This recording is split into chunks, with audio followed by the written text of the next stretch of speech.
तो जय हिंद, नमस्कार साथियों, मैं विकास स्वागत करता हूं आपके अपने YouTube चैनल रवि वेद विकास में। दोस्तों, आज हम आपको यूपी पुलिस कांस्टेबल भर्ती, जो कि काफी बड़ी भर्ती है, और मैं आपके लिए मैथ के कुछ क्वेश्चन लेके आया हूं। मुझे ऐसा लगता है कि क्यों ना ये क्वेश्चन अगर आपके लिए कराए जाएं तो आप अपनी आने वाले 18 फरवरी को जो एग्जाम होगा उसमें कुछ ना कुछ बेहतर आप कर सकेंगे। तो चलिए दोस्तों, समय वैसे भी कम है तो समय ज्यादा ना बर्बाद करते हुए वीडियो को स्टार्ट करते हैं। तो आप पहला क्वेश्चन देख सकते हैं, मैं अभी आपको दिखाता हूँ पहला क्वेश्चन मैथ का। ठीक है, चलिए आप पहला क्वेश्चन देख सकते हैं। यहाँ क्या है कि एक वस्तु पर 40% की छूट देने के बाद भी 20% का लाभ होता है। छूट देने पर लाभ का प्रतिशत क्या होगा? छूट देने पर लाभ का प्रतिशत क्या होगा? तो चलिए दोस्तों, अब हम क्या करते हैं, क्वेश्चन को करना स्टार्ट करते हैं। एक वस्तु पर 40% की छूट है। कितना? एक वस्तु पर 40% की छूट है। मैं क्या कहता हूं, एक वस्तु में 100 रुपए की मानूं तो मैं एक वस्तु 100 रुपए की मान लेता हूं। 40% की छूट दे देते हैं। अगर मैं इस पर 40% में क्या कहता हूं, भैया 40% दे दी छूट, तो 60% बची होगी ना। अब अगर 100 का 60% कितना है? 60। अब वो क्या कह रहा है, जो बची हुई वस्तु है वो भाई 20% लाभ कमाता है इतने पर कितना परसेंट? 20% लाभ। तो ये किसकी 60 किसकी वैल्यू हुई? 120% की। यहां तक क्लियर हुआ। अब आपसे पूछा है, चलिए अब मैं 100 ये मैंने माना था ना, अब इसकी वैल्यू निकाल लेता हूं। 60 दूनी 20, यानी एक वैल्यू है 2% की। अगर मैं इसे 100% बनाऊंगा तो 50 से गुणा करना पड़ेगा और इधर भी 50 से गुणा करना पड़ेगा। यानी क्या हो गया, 100% की वैल्यू कितनी आ गई हमारी? 50 की। अब उसको पूछा कितना लाभ कमाता है, यानी रियल जो वैल्यू है आपकी 50 है, लेकिन आप कितने अंकित मूल्य कितना कर देते हो? 100 रुपए। जब 50 की लाए और 100 की बेचोगे तो भाई 100% लाभ हो जाएगा। क्या हो जाएगा? 100% आपको लाभ मिल जाएगा। और आप देख सकते हैं इस तरीके से आपका ऑप्शन नंबर क्या सही हो जाएगा, आप देख लीजिए। ऑप्शन नंबर डी आपका बिल्कुल करेक्ट आंसर हो जाएगा। ऑप्शन नंबर डी आपका बिल्कुल करेक्ट आंसर हो जाएगा मेरे दोस्त। चलिए नेक्स्ट क्वेश्चन की ओर बढ़ते हैं। आप दूसरा क्वेश्चन देख सकते हैं, क्या है कि राहुल एक काम को 25 घंटे में पूरा करता है। राहुल है जो एक काम को 25 घंटे में पूरा करता है। यदि राजेश राहुल से 25% अधिक कार्य में कुशल है, यानी कि राजेश क्या है, राहुल से 25% अधिक कार्य तेजी से कर लेता है, तो राजेश उस काम को पूरा करने के लिए कितना घंटे लेगा, यानी कितना समय लेगा। चलिए दोस्तों, हम इस क्वेश्चन को बहुत ही आसानी से करते हैं। चलिए बहुत ही आसानी से, इसमें क्या दे रखा है आपको कि जो राहुल है, भाई जो राहुल है ना, वो एक काम को 25 घंटे में करता है। मैं राहुल को यहां लिख देता हूं, राहुल, ये देखिए राहुल है एक, और एक है मेरे दोस्त राजेश। जंग जो छिड़ी है इन दोनों में छिड़ी है, किसमें? राहुल में और राजेश में। यहां तक हुआ। कहता है कि राहुल एक काम को 25 घंटे में पूरा करता है, वो हम यहाँ बात बोलेंगे, लेकिन उससे पहले क्या है, राहुल से 25% अधिक कुशल कौन है? राजेश है। अगर मैं राहुल को 100% कह दूं और मैं इसको कह दूं भाई 100 ये है, 25% अधिक, तो ये कितना हो जाएगा? 125%। यहां तक क्लियर हुआ। ये तो इनकी कार्य करने की क्षमता है, ये तो इनकी क्षमता है, लेकिन अब ये कार्य देखो 25 से कैसे काटूं? 25 चौका 100, 25 पंजे 120। ठीक है, और आपको पता होगा इनके विपरीत कर लेते हैं। समय इनका होता है विपरीत। क्या? समय क्या होता है? विपरीत होता है। समय क्या होता है? विपरीत होता है। अब ये कह रहा है भैया कि राहुल से 25% अधिक है। राहुल एक काम को कितने घंटे में करता है? राहुल करता है 5 घंटे, यानी 25 घंटे में। देखिए ये विपरीत हो गई, ये 4 हो गई। अब ये कर रहा है 25 घंटे में, तो यानी 5 गुना ही तो हो रहा है। अब ये कितने में करेगा? जब इधर 5 गुना है तो दोनों तरफ बराबर रखते हैं, तो इधर कितना हो जाएगा? 4 पंजे 20, 4 पंजे 20, यानी कि ये 20 दिन में कार्य को पूरा कर देगा। फिर से एक बार बताता हूं मैं, राहुल और राजेश में जंग छिड़ी है। राहुल से राजेश 25% अधिक तेज है, कुशल है, और राहुल क्या है? अभी मैं इसे काट लेता हूं, ठीक है। 25 चौका 100 हो गए, 25 पंजे 105। ये क्या है? आपकी कार्य क्षमता है, ये क्षमता है।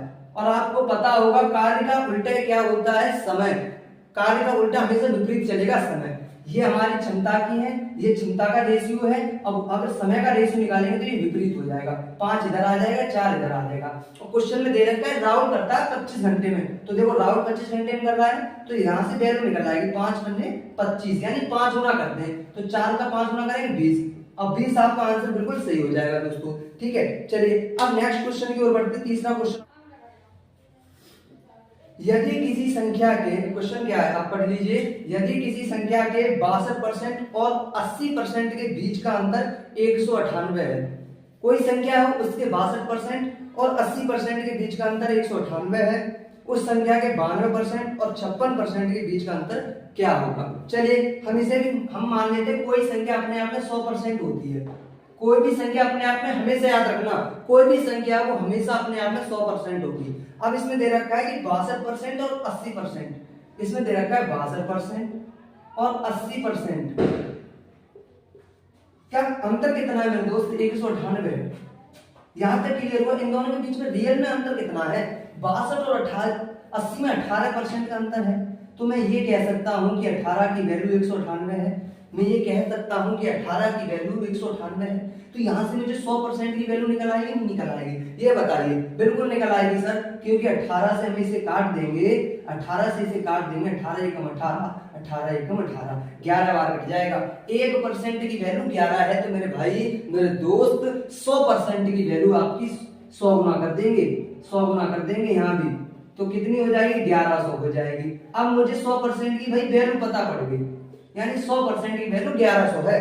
लेकिन सवाल में पूछा मुझसे क्या गया है, ये तो मैं जानूं भाई क्या पूछा गया है। इसमें पूछा गया 92% और 56% के बीच का अंतर, कोई दिक्कत नहीं है, 92% और 56%। अब भाई इन दोनों के बीच का अंतर निकाल लो कितना है। देखिए यहां से अगर मैं इसे माइनस करूंगा ना, तो 12 में से 6 गए 6, यहाँ 8 में से 5 गए 3, 36% होगा। अब मुझे 1100 का 36% निकाल लीजिए। अब 1100 का 36% निकाल लीजिए, ये लीजिए, 2 जीरो से 2 जीरो कट कर दिया मैंने, और 11 का गुणा कर देंगे 36 में, तो 11 6 66 के 6 हासिल लगे 3 और 11 दिया 33, नहीं हासिल लगेंगे 6 लगेंगे, सॉरी हासिल लगेंगे 6 और 11 दिया 33 और 6 कितने हो गए 39, यानी आपका आंसर 396 बिल्कुल सही होगा। ऑप्शन नंबर डी आपका बिल्कुल राइट आंसर होगा दोस्तों। आपको आशा करता हूं समझ में आया होगा। चलिए एक बार फिर से बता देता हूं मैंने एक संख्या मान लीजिए 100%, हर संख्या अपने आप में 100% होती है, उसमें 62% और 80% के बीच का अंतर है 198। तो मैंने क्या किया, इसका रियल में अंतर कितना 18%, जब रियल में इतना डिफरेंस है और इधर देखिए 198, तो इससे मैं भाग कर दूंगा, 1% की वैल्यू 1100 हो जाएगी, तो 100% की वैल्यू मेरे साथ ही हो जाएगी 1100। और मुझे पूछा है 92% और 56% का अंतर कितना है 36, और 1100 का 36% निकालूंगा 396। कोई सवाल में कोई कठिनाई वाली कोई बात ही नहीं है। ठीक है दोस्तों, चलिए अब हम बात करते हैं नेक्स्ट क्वेश्चन की ओर। आपका नेक्स्ट क्वेश्चन में लगा देता हूं, जल्दी से पढ़िए और कॉपी पेन उठाइए और भाई फटाफट से करना स्टार्ट कीजिए। ठीक है, चलिए नेक्स्ट क्वेश्चन आप देख सकते हैं। अगला क्वेश्चन आप देख सकते हैं, बहुत ही बढ़िया क्वेश्चन है, शानदार क्वेश्चन है मेरे दोस्त, बहुत ही शानदार, जबरदस्त। संभावना ऐसे क्वेश्चनों की रहती है, आने के पेपर में आने की संभावना पूर्ण रूप से संभावना रहती है इस क्वेश्चन की। चलिए क्या है क्वेश्चन देखिए, यदि किसी टैंक का 1/3 भाग भरे होने पर उसमें 240 लीटर पानी आ जाता है, तो आधा भरे होने पर उसमें कितना पानी आएगा। बहुत ही सिंपल है मेरे भाई, क्या कहता है इसमें कि यदि किसी टैंक का 1/3 भाग भरा है, मैं कहता हूं 1/3 भाग भरा है, यानी 3 में 1 भाग भरा है, 2 भाग खाली होंगे, और ये कहता है उसमें 240 लीटर पानी और आ जाता है। अब आप अपने हिसाब से सोच सकते हैं मेरे दोस्त, क्या है इसमें कि 3 में से 1 भाग भरा है, ये 3 भाग टोटल है, और इसमें से 1 भाग जो भरा है ये भरा है, तो खाली कितने होंगे, आपको पता होगा 2 भाग खाली होंगे। कितने भाग खाली होंगे भाई, 2 भाग खाली होंगे, 2 भाग खाली होंगे, बिल्कुल ठीक है, 2 भाग खाली होंगे। और हमें भी पता है, वो कह रहा है कि जो 2 भाग खाली है ना, जो 2 भाग खाली है उनमें 240 लीटर पानी भरा गया है, 240 लीटर। जब 2 भाग में 240 लीटर पानी आता है, तो आप बताइए 1 भाग में कितना आएगा। 1 भाग में मेरे भाई आ जाएगा, 1 भाग में 120 आ जाएगा। इतना तो सभी को आना चाहिए, 1 भाग में 120 आता है। टोटल भाग कितने हैं, 3 भाग हैं, तो 3 भाग में कितना आएगा भाई, आप ही बताइए, 360 आएगा। लेकिन हमसे टोटल नहीं पूछा है, हमसे पूछा है अगर टंकी को आधा भरा हो तो हम इसे आधा कर देंगे, इसे आधा कर देंगे, कितना होगा 180 लीटर पानी आ जाएगा पूरी टंकी में, 180 लीटर आएगा आधी भरी हुई टंकी में। ठीक है, चलिए फटाफट से नेक्स्ट क्वेश्चन देखते हैं हम लोग। नेक्स्ट क्वेश्चन की ओर बढ़ते हैं। ये लीजिए नेक्स्ट क्वेश्चन आपका क्या है, यदि 5 निरीक्षणों में A1, A2, A3, A4 तथा A5 का औसत n है। यहाँ क्या दे रखा है कि A1, A2, A3, A4, A5 का औसत कितना है मेरे दोस्त, n है, कोई दिक्कत नहीं है। तो A1 में -100 कर दिया, A2 में -100 कर दिया, A3 में -100 कर दिया, A4 में -100 कर दिया, A5 में -100 कर दिया, तो इसका औसत क्या हुआ। आप लोग ऑप्शन भी बहुत बढ़िया है, लेकिन मैं ये बताऊं आप लोग तुक्के भी मारोगे तो ये क्वेश्चन हो जाएगा। अब मैं आपसे कहता हूँ ये तो नंबर, ये अल्फाबेट आ गया है, क्या आ गया, ये अल्फाबेट आ गया, कोई दिक्कत नहीं है, आपका सिर घूम जाएगा, छोड़ दोगे, छोड़ना नहीं है। यहाँ औसत में n दे रखा है, कोई दिक्कत नहीं है। अब हमें क्या है, प्रत्येक में से 100 घटा रहा है। आप औसत का मतलब जानते हैं क्या होता है, औसत का मतलब, औसत आपने अगर आज 4 रोटी खाई, कल 3 खाई, परसों 2 खाई, तो आप 3 दिनों को औसत लगाएंगे ना, तो आपको पता पड़ेगा कि डेली का एवरेज कितना आ रहा है। एवरेज कहते हैं, एवरेज कितना आ रहा है, वही चीज है। अब मैं चलिए एक इस क्वेश्चन से पहले आपको कुछ छोटी सी चीज बताता हूँ। मैं संख्या मान लेता हूँ 10, 20, 30, 40, 50, मैंने ये 5 संख्या मान ली। अब मैं इनका औसत निकाल दूंगा। औसत ऐसे तो निकालते हैं, कितनी संख्या है, 5।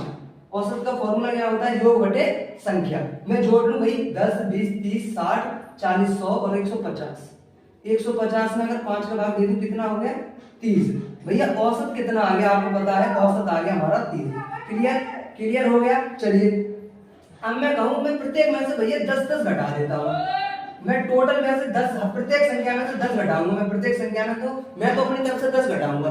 ठीक है, अगर मैं इसमें से 10 घटा दूं, देखो इसमें से 10 घटा दूं ये तो 0 ही रहेगी, इसमें से 10 घटा दूं ये तो 10 ही आएंगी, इसमें से 10 घटा दूं ये 20 आएगी, इसमें से 10 घटा दूं ये 30 आएगी, इसमें से घटा दूं तो ये 40 आएगी। ओके, चलिए अब मैं इनका औसत निकाल दूं भाई, 10, 20, 30 और 30, 60 और 100। 100 का अगर मैं 5 में भाग दूं कितना हो गया, 20। और भाई आप रियल में जान चुके हैं 30 औसत था। अगर मैं जब यहाँ 10-10 घटाया तो इसमें भी 10 घटाऊंगा मैं, कितना आ गया, 20। तो आप समझ चुके हैं भाई, अगर संख्या में से बराबर घटा रहे हैं, संख्या में से प्रत्येक संख्या में से अगर बराबर घटाएंगे तो औसत में भी वही घटाएंगे जो हमने प्रत्येक संख्या में से घटाया है। तो आप समझ चुके हैं, अगर प्रत्येक संख्या में यहाँ 100 माइनस कर रहा है तो मेरे दोस्त n औसत है, तो n-100 भी आपका ऑप्शन नंबर डी बिल्कुल करेक्ट आंसर हो जाएगा। ऑप्शन नंबर डी बिल्कुल करेक्ट आंसर हो जाएगा। ज्यादा सोचने वाली बात नहीं है इसमें, मैंने आपको पूर्ण रूप से आप देखिए समझा भी चुका हूं मैं। ठीक है, चलिए कोई भी आपके डाउट नहीं रहेंगे, आपका संपूर्ण जो भी है क्लियर करते चलेंगे। ठीक है, चलिए नेक्स्ट क्वेश्चन की ओर बढ़ते हैं भाई, नेक्स्ट क्वेश्चन की ओर। चलिए आप नेक्स्ट क्वेश्चन देख सकते हैं, बहुत ही बढ़िया क्वेश्चन है, शानदार क्वेश्चन है। चलिए बहुत ही शानदार। और जितने भी नए लोग इस चैनल से जुड़े हो मेरे दोस्त, मेरे भाई, प्लीज चैनल को सब्सक्राइब कर लेना है और वीडियो को लाइक करते रहना है। चलिए बहुत ही शानदार, 3 संख्याओं का अनुपात दे रखा है यहाँ 3/4, 5/8, 7/12। क्या 3/4, 3/4 अनुपात में है 5/8, 5/8 और अनुपात में है मेरे दोस्त 7/12, 7/12। ये 3 संख्याएं दे रखी हैं आपको। यदि सबसे बड़ी और सबसे छोटी संख्याओं के बीच का अंतर 48 है तो सबसे बड़ी संख्या का मान क्या होगा, यही तो क्वेश्चन में दे रखा है। कोई दिक्कत नहीं, बहुत ही आसान तरीके से। अब मुझे संख्या तो निकाल लो, ये तो वही अभी भिन्न बनी हुई है, मुझे संख्या कैसे निकालूंगा मैं भाई, तो 4, 8, 12 का एलसीएम क्या होगा, 4, 8, 12 का आप एलसीएम ले लीजिए। हाँ भैया हमने एलसीएम ले लिया, 24 क्या आएगा एलसीएम, 24 आ जाएगा।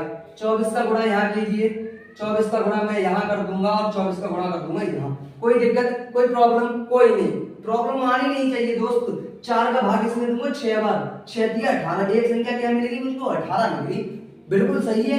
8 का भाग यहाँ दूंगा 3 बार, 5 दिया 15, दूसरी संख्या मुझे 15 मिल गई। अरे बाप रे, बहुत ही शानदार। अगर 12 का गुणा यहाँ कर दूं 2 बार, 7 दूनी 14, ओहो मुझे एक संख्या 14 मिल गई। मेरी तो तीनों संख्या निकल आई। अगर पूछा क्या है कि सबसे बड़ी और सबसे छोटी संख्या, सबसे बड़ी इसमें क्या है 18, सबसे छोटी क्या है 14, के बीच का अंतर 48 है। भाई अभी इनके बीच का अंतर कितना है, 4 है, और उसमें कितना दे रखा है 48 है। तो बताइए बड़ी संख्या का मान क्या है। कोई दिक्कत नहीं, मैं यहां से क्या करूंगा, 1 की वैल्यू निकाल दूं मैं, 4 एकम 4, 4 दूनी 8, जब मुझे a की वैल्यू पता पड़ जाएगी तो मैं जितनी मन चाहूं उतनी वैल्यू निकाल सकता हूं। सबसे बड़ी संख्या आपकी क्या है भाई? क्या है? 18 ही तो है। जब a की वैल्यू 12 तो 18 की वैल्यू क्या हो जाएगी? 18 इंटू 12। 18 इंटू 12 कर देंगे, कितना हो जाएगा? 18 इंटू 12 का गुणा करेंगे, 18 दूनी 36 का 6 हासिल के 3, 18 एकम 18 और 3 कितना? 21। 216 आपका बिल्कुल करेक्ट आंसर हो जाएगा। एकदम सही ऑप्शन नंबर बी आपका बिल्कुल सही आंसर हो जाएगा, बिल्कुल सही जवाब है। क्वेश्चन है दोस्त, चलिए बोर्ड मास का क्वेश्चन है। एक कोष्टक में क्या है? 1/8 का 512 माइनस, ये क्वेश्चन मैं यहाँ लिख के सॉल्व करता हूँ। देखिए 1 के क्या है? 8 है, कोई दिक्कत नहीं है। का मतलब आपको गॉड मास का नियम मैंने बताया है। अगर आपको नहीं आता है तो जल्द से फटाफट जाइए चैनल पर जाइए और वहां गॉड मास सीख सकते हैं आप। ठीक है, 512 माइनस, यहाँ है मझला कोष्टक, माइनस का चिन्ह 5 भागित 0.5। चलिए बहुत ही शानदार, इंटू 6 का मान बताइए। बहुत ही बढ़िया तरीके से हम इसे सॉल्व करेंगे दोस्त। आज सबसे पहले मुझे पता होता है कोष्टक हल करते हैं। सबसे पहले बोर्ड मास में जब भी क्वेश्चन आए सब बोर्ड मास ब्रैकेट ओ का मतलब ऑफ यानी का, तो सबसे पहले इसे सॉल्व करूंगा तो भाई क्या आ जाएगा आपको भी पता है। 1 का भाग 8 में 2 तो कितनी बार जाएगा पता है ना। तो मैं इसे क्या लिख लूंगा बताइए? 1/8 भाग दे दिया, क्वेश्चन खत्म। इनटू इसका मतलब क्या होता है? भाग। गुणा होता है, का मतलब क्या होता है? गुणा होता है। ठीक है, माइनस माइनस। चलिए अब मैं इसे सॉल्व करूंगा तो इसे सॉल्व क्या करना है मेरे दोस्त आप बता सकते हैं। इसे सॉल्व करूंगा 5 घंटे, ये कितना हो जाएगा? 0.5 पॉइंट हटा दूं तो यहाँ गुणा 10 लग जाएगा और गुणा में 6। चलिए बहुत ही आसान तरीके से हम करते चलेंगे। अब इसका 8 में भाग दे दूंगा, 8 6 48 और 3 बचेगा 32, 832 माइनस। अब मैं इसे सॉल्व कर लेता हूँ। 5 से 5 कट गया, 5 से 5 कट गया और जब कोष्टक खोलेंगे ना ये वाला माइनस और ये वाला माइनस मिलकर बन जाएगा प्लस। समझ में आया? ये वाला माइनस का आपस में जब गुणा होगा ना, जब ये आपस में टकराएंगे मेरे दोस्त, तब ये प्लस बन जाएगा। क्या बन जाएगा? प्लस। और ये 6 का गुणा हो जाएगा 10 में। 64 प्लस 6 दाई 60 होता है और इन दोनों को जोड़ देंगे, ये हो जाएगा 124। 124 बिल्कुल सही आंसर होगा मेरे भाई, बिल्कुल करेक्ट आंसर होगा। जिन दोस्तों का अगर 124 आंसर आया है बिल्कुल सही आंसर है 124। चलिए नेक्स्ट क्वेश्चन देखते हैं। यदि किसी वृत्त की त्रिज्या में 5 सेंटीमीटर जोड़ा जाता है तो वृत्त की परिधि बढ़ जाती है, कितनी बढ़ जाती है? ऑप्शन है 10 पाई, 9 पाई, 6 पाई, 5 पाई। चलिए बहुत ही शानदार। क्या है? यदि किसी वृत्त की त्रिज्या, वृत्त आपको पता है मेरे दोस्त, वृत्त क्या है? ये आपका एक वृत्त है, ये है आपका एक वृत्त, ये आपका वृत्त है और इसकी त्रिज्या भी मान के चलता हूं मैं क्या है? r। लेकिन एक और बात कहता है कि त्रिज्या 5 सेंटीमीटर बढ़ा दी जाती है, तो मैं ये मान के चलिए तो अभी r है तो अब अगली बार क्या हो जाएगी? त्रिज्या हो जाएगी r+5। यही तो कह रहा है, अभी r है लेकिन अगली बार r+5 कर दी जाती है। तो बताइए वृत्त की परिधि क्या होगी? वृत्त की परिधि, अरे भाई वृत्त की परिधि कितनी बढ़ जाएगी? यही तो बात है, कोई दिक्कत नहीं। वृत्त की परिधि आपको पता है। वृत्त की परिधि सबसे पहले तो आपको वृत्त की परिधि पता होना चाहिए। फॉर्मूला क्या होता है? वृत्त की परिधि का फॉर्मूला होता है 2πr। क्या होता है? 2πr। चलिए अब मुझे पता है कितनी बढ़ गई, पहले कितनी थी? 2πr, ये वाली होगी। अब लेकिन अब कितनी हो जाएगी आपको पता होगा। अब कितनी है? 2πr+5, यही तो है, कोई दिक्कत नहीं। 2πr बराबर 2πr का गुणा हो जाएगा +10π। ठीक है, अगर मैं इसे इधर भेज दूं ना, इधर भेज दूं, इधर 2πr - 2πr बराबर 10π। जब ये आपस में कट जाएंगे टोटल कितना? 10π का डिफरेंस आया भैया। कितना बढ़ जाएगा? 10π बढ़ जाएगा और आपका आंसर बिल्कुल सही हो जाएगा 10π।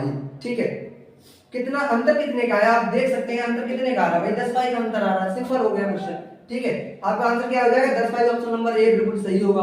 ऑप्शन नंबर ए बिल्कुल आपका आंसर बिल्कुल ठीक होगा। चलिए